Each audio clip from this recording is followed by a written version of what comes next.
Right, to start us off with our questions, I think we go straight to Rupert Lowe, please. Thank you. Thank you, Chairman. Well, good morning, everybody. Morning. I think I should probably declare a conflict of interest to start with, in that I've had 3 complaints upheld against the BBC in the last 12 months, so I probably, in case anyone thinks that makes me biased, I probably ought to disclose that. I wondered, I think the question I've got is for Tim. Tim, have you actually all read the NAO report in full, and do you agree with it?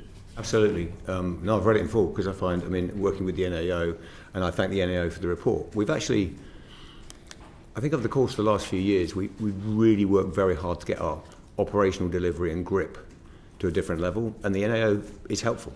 I certainly don't think we're sitting there, if I may, trying to in rebuttal mode in the slightest. What I would say is I've read all the report fully. Obviously, I've got some support here in terms of some of the detail if we get to the real grip of the individual savings plans and where we're at.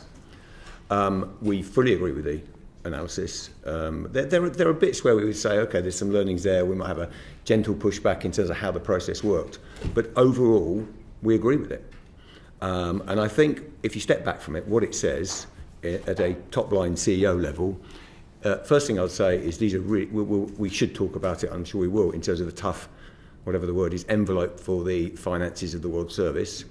I happen to think that we are at a very, very important point in the UK in making decisions or in investing in services such as the World Service, soft power and our position in the world, that we can talk about that. But what this says is under very, very tight financial constraints. I think we made some tough decisions. The BBC has a strong record and grip. It's got some good people who know how to deliver savings plans, and you'll see we are slightly behind, but we'll deliver those 54 million of savings as part of, if I may say, 700 million of savings across the BBC that are well tracked. But what the NAO does, and I think it's right, is it is pretty tough on us, and I think rightly, in terms of some of the documentation, the process by which you analyse some of those decisions. Now, I think some of those discussions were, as you would recognise in business, you have those discussions. Sometimes I think we can do a bit better job, bluntly, and being very open about it, in terms of some of the documentation. But the overall results and what we did, I think we made good decisions under extremely tough circumstances. I think we will and can get under the numbers in terms of some of the declines, which relate to other factors as well, such as Facebook algorithms. They're not just the so-called cuts. They're how the world is moving. But overall, read the report, supportive of the NAO's conclusions. Thank you. So when we see in the report, however, these business cases did not meet NAO identified good practice, they lacked options analysis, had poorly developed risk assessments, and in some places contained inaccuracies. You then come on to the service's monitoring of its savings progress was hampered by the complexity of its finance system. It therefore relied on estimates instead of actual information. And you read, in addition, the BBC's whistleblowing team identified issues with poor quality documentation and analysis to support key decisions in phase 1 of the service's savings programs. I mean, in a private business, if you read a report like this, you'd sort of think, well, we're flying blind. So question. How can you be confident that you actually did make the right decisions when the quality of the data that you appear to have been basing those decisions on is arguably deficient? If I may, having been in the private sector for a decade and plus, and been involved in a few, I think what it says is not quite flying blind, or far from it. What it says is the documentation and the way some of the decisions were made didn't meet the NAO's best practice. That's slightly different, if I may. There's plenty. You've got to accept that some of this is quite critical. And I do. No, it's the level of criticism and how we react to it and how we improve that I'm reacting to, rather than and how we describe the scale of the issue. I'm not being defensive about it. I'm just trying to present a fair picture. I've said to you, I've totally taken I agree with the analysis. But what you said is flying blind. I don't believe it's flying blind. The BBC's never short of paperwork.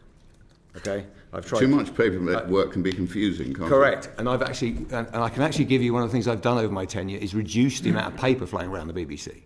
The issue is the actual standard and formats and risk registers discuss what format you want. Yeah. What the NAO have done, and the team have done quite rightly, I think, is said we have best practice in certain areas. So it's not as if we didn't look at risk, or of course the team were looking at options.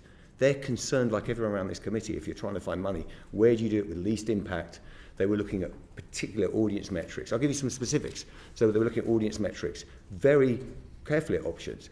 But in terms of, could we have recorded that more carefully? Could the quality of documentation been better? Yes, agreed. We have some learnings. The BBC actually, for all its dramas, literal and metaphorical, is actually got a very good record, I think, in the last 5 years of delivering on plan to the numbers it commits to in its savings plans. It has a level of operational rigour and efficiency, which I'm proud of. Very proud of, actually. If you came to the BBC and met the people, the project management, they know their business. Now, as CEO, I look at it overall and say, we are delivering on the saving plan. It's slightly late, and I think in a commercial operation, that would be your prime concern alongside your overall metrics. Well, I'm not sure it's necessarily the prime concern, Tim, because I think the key is you can deliver the savings, but the question is, I think the NAO is asking, and I think it's a valid question, is what are the downstream effects of those cuts? And it doesn't appear that you necessarily have the management tools to be able to make that call. Right, and I'll let the team talk. I think that's what they're saying, isn't it? So I think making the cuts is always easy. The question is what damage is making the cuts doing? I think that is a fair I think that's a fair observation. And I think the truth is that we've had quite some considered thinking about how this affects, sensibly making those decisions. But what the NAO bring helpfully, and I'm the first to say, because you know as well as I do, you can always improve these somewhat significantly to say, are we completely clear about the forecasting, the risks involved? Last point I'd make before I hand to the team is, I think we're in an incredibly difficult world to forecast, by the way. So I think you can do all the maybe it's because I'm towards the end of my tenure, I'm slightly more untethered, but it's like, I think you can do all the forecasts. Just because you're in a difficult world doesn't mean you don't try and forecast. No, of course you. No. On that basis, nobody bother with the budget. No, but I'm not lurching to that position, if I may. I'm saying that when you had years of inflation popping to 30% in markets, when you had the amount of conflicts that we've had to deal with, that is quite difficult. Now, to your point, I agree with you. That can be forecast risk, and what the NAO brought to us is saying, look, you could do a better job of some of that risk assessment. And I agree with you. There's things we could do. So the question that follows on from that, Tim, it doesn't sound as if you have fully necessarily taken on board what the NAO has said. The question, I think... Can I ask you why you don't sense that? The question for Jonathan is, what are you now doing to change as a result of this report, if you accept this report as valid and having veracity? Which we do, of course, and I echo everything Tim said about that, and thank you for picking it back up on the question. Just to build on Tim's points and then come to your point about what we're doing now in terms of our processes. The period relevant to the NAO report, which is 2022 onwards for 3 financial years, we took about 14% of our costs out, plus the effect of inflation.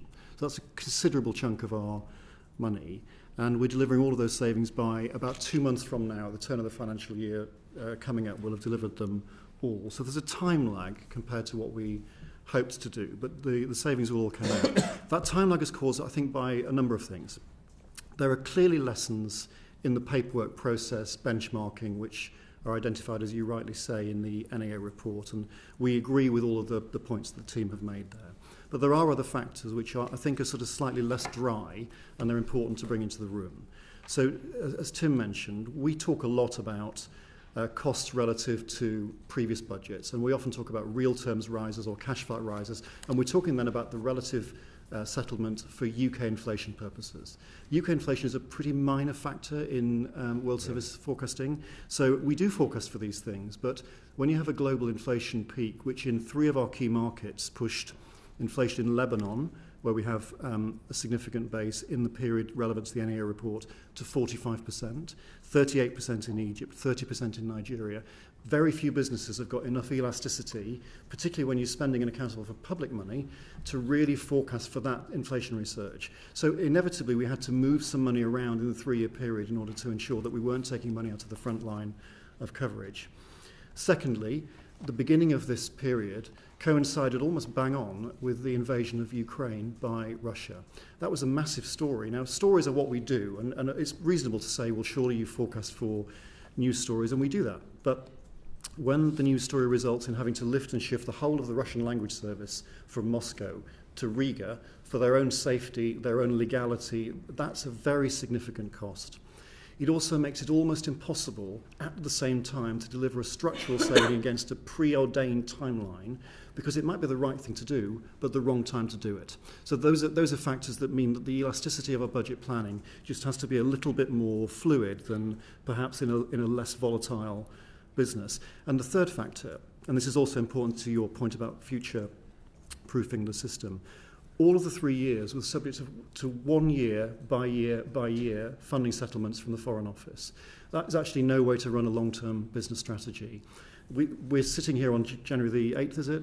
We still don't have our budget settlement for the new financial year from April, which is less than 3 months away. Right. So getting budget planning in time relies on a number of things that are out of our control to be true. Luckily, we think we're moving to a place with the FCDO, with whom we have an excellent relationship, by the way, for a longer-term budget settlement, and we would really welcome that. That would make it a lot easier to deliver against forecasts. On the point you asked specifically, Mr. Lowe, about changes to processes now, we've had access to some of the NAO's findings now for quite a considerable number of weeks. We've read them all, we've digested them all, and we are working now to change some of the specific points that they identify in their report, for example, around business planning, paperwork, templates, those sorts of things, the backroom functions, which enable us to report more accurately, but will always be vulnerable to the news agenda and to unexpected events. Okay, well, thank you for that. I mean, Chairman, I've got a question here on the complexity of your finance system. I'm finding it difficult to understand why your finance system is so complex. I'd like to know why that is. I mean, after all, your actual business model isn't that complicated. You send out 72 million letters a year to collect the license fee from those people who haven't paid. Very often they're old people who are being chased. They're quite aggressive letters. It doesn't seem to me that accounting for a monopoly should be that difficult, because your income side of the equation is quite straightforward. It's not like running a contracting business where you've got work in progress, you've got all sorts of variables. Your funding largely comes from the license fee payer, and I accept for the World Service some of it now, and 31% increase last year from the FCDO, and it looks like you're going to get more from the FCDO again this year. That's still taxpayers' money. Of course. So that's not money you have to go and earn. That's actually money that comes in, and I accept the fact they haven't agreed it yet, and it's remiss of them not to have done that. But I'm struggling to understand why your finance system is so complicated, because a complicated and opaque finance system means it's very difficult to make good decisions. So can you explain to me why it's so complicated? Yeah, I'll make one point. Complicated is one thing, opaque is another, by the way. Complicated is what we're talking about. Complex systems mean opaque data. Can live to the opaque risk, I'll tell you. So I think, can I just make one point on the revenue? Revenue, totally agree with you. I mean, this is in some ways a simple business model with regards to the license fee. I would have thought so, but no, I'm agreeing with you. Yeah. We don't even need to argue about that. That it is we have some debates about the enforcement, but that model in itself is simple. I would say, remember, however, if you look at the overall BBC revenue, we have a very successful, and I'm very proud of it, £2 billion commercial arm. So we have that revenue coming into the system, the dividends from that. We have a high-functioning board in terms of how much revenue we take from the commercial arm versus investment classic stuff that you'd be across. Then you have the World Service funding. So it is a little bit of a stitch together before we get to the complications which you can address in terms of day-to-day management of financing across currencies, across business models, across freelancers. I mean, the idea that isn't complex of itself.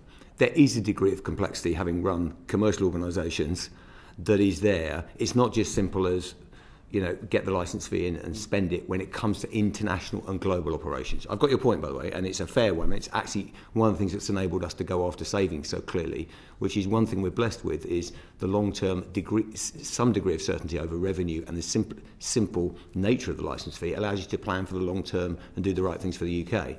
Now, in terms of the day-to-day operations, you might want to just give Yes. a flavour of across multiple currencies with different business models, with the commercial revenues coming in. It's not quite as clean as you're talking in terms of the challenge for the finance teams. I mean, I'd love a simpler finance system, to be clear. And I should, by way of disclaimer, I don't think any of us here are accountants by trade, but clarity of accounting would be very welcome, is very welcome. It's quite complicated in the World Service, in truth. As you suggest, and you're right, the licence fee accounts for, roughly speaking, about 2/3 of World Service budgets right now. It was more than that, but the government, as you say, increased the what was called grant in aid allowance in the last financial year, and as you just discussed, we're awaiting the next settlement. There are also other relatively minor income streams, but they're not irrelevant to the complexity point that you make. So, for example, a lot of our broadcast products are carried by partner broadcasters around the world. We've just done a new deal, for example, in Pakistan for Urdu language carriage. Each of those is an individually negotiated contract, as you'd expect. There's no template, there's no blanket contract, and they have different financial metrics around them.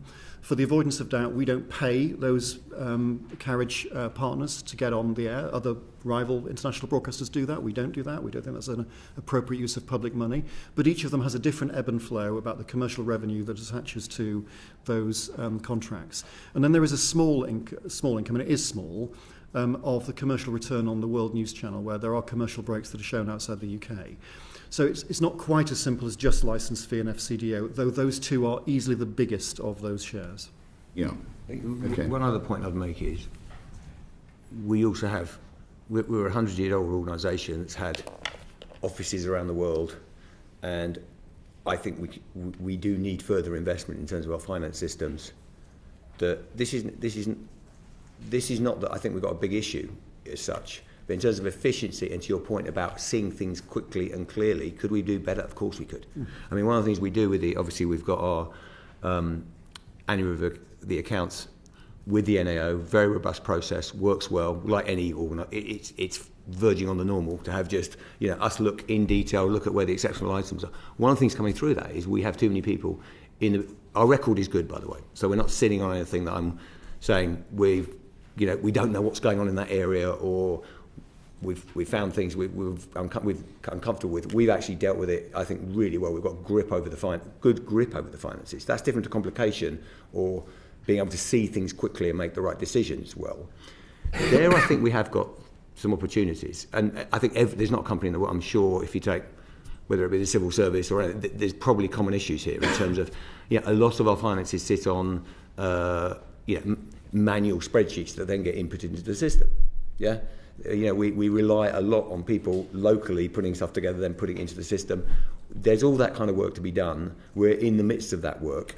It's a classic, which is how much money do you want to spend in terms of your capital at that point versus day-to-day delivery to audiences, so someone gets good value for their licence fee. We're not in a bad state. We're delivering our accounts and numbers.